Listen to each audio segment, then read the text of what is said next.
let's start off with the bone health and muscle health in general in the elderly, right?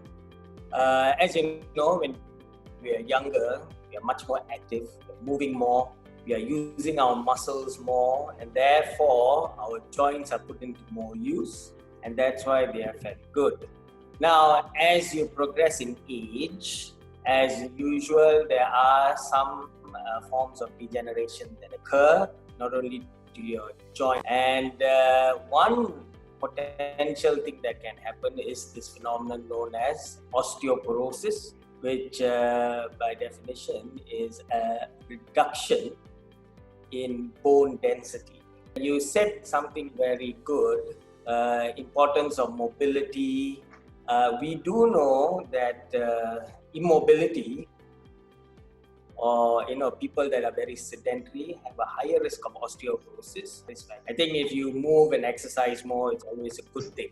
I think Malaysians in general are fairly health conscious. There have been studies looking at Malaysians and whether they know this phenomenon known as osteoporosis. More than 80% of them surveyed in that study, they are aware. So emphasized is the role of active lifestyle and good mobility towards having a risk reduction in osteoporosis.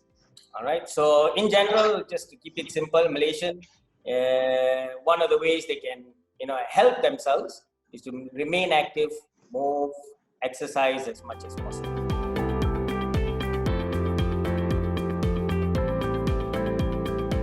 Yes, the silent disease is because people with osteoporosis don't actually know they have it. Patients don't have pain, they don't have problems moving about.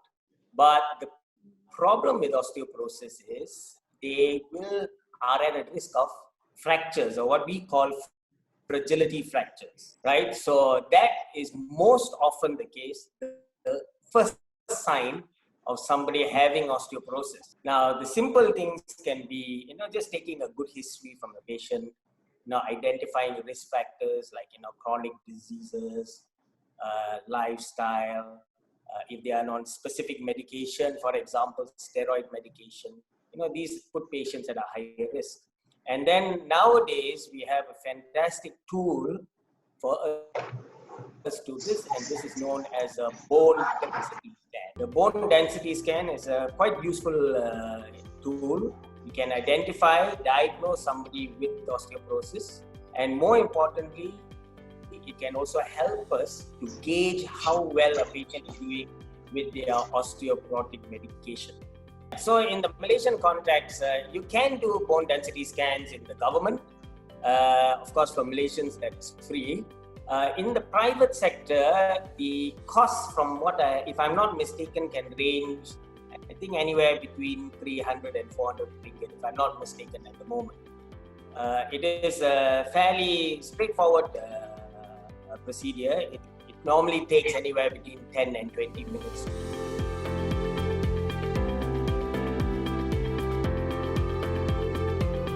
We divide these risk factors into modifiable and non-modifiable risk factors. For example, non-modifiable things you cannot change are obviously your age, your gender.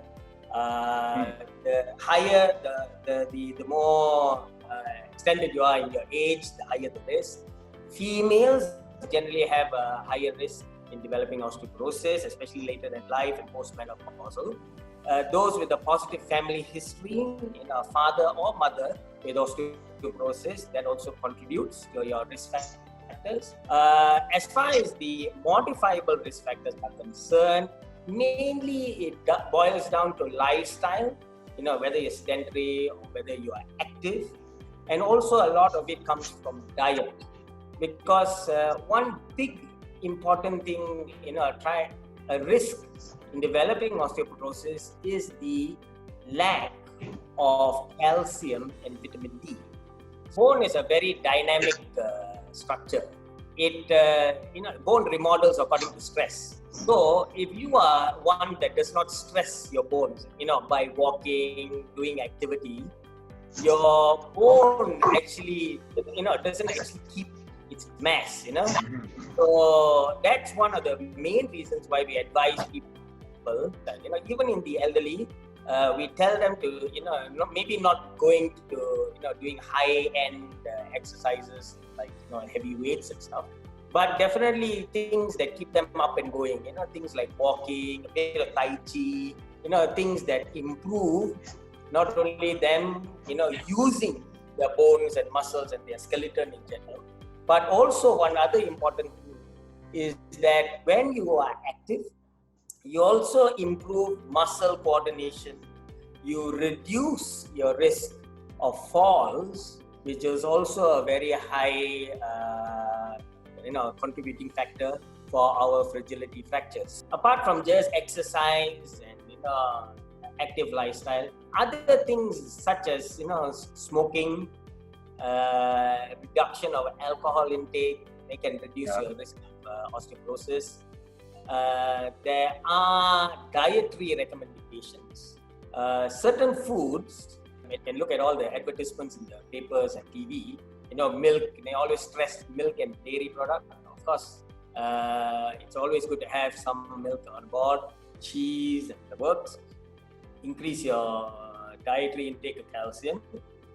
There's also certain vegetables that are known to be good, especially broccoli. And in the Asian context, pak choy is a good source of vitamin D and calcium.